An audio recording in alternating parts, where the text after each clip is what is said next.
This is the Boer notation diagram which I have created in Excel, and I'm going to demonstrate it now.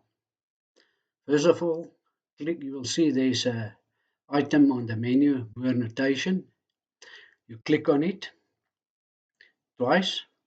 You will see a submenu will open, and then you click on Create Diagram in the submenu.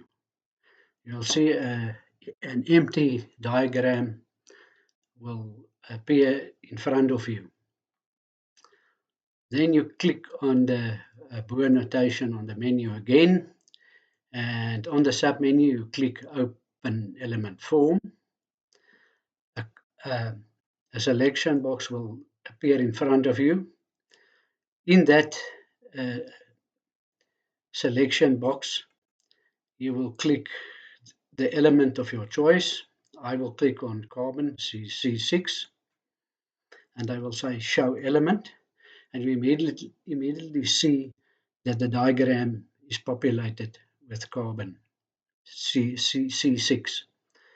To clear it, you click on Clear Element,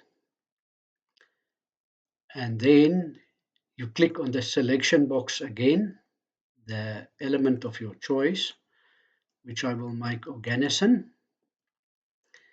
And then again you click on the Show Element button, and you will see how the diagram is populated now.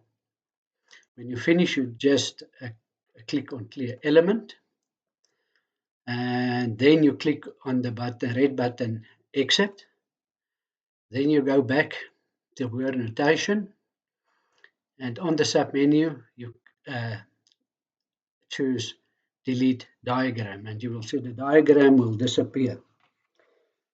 This diagram will be very useful for learners, students, Excel users, the industry, and those who love chemistry.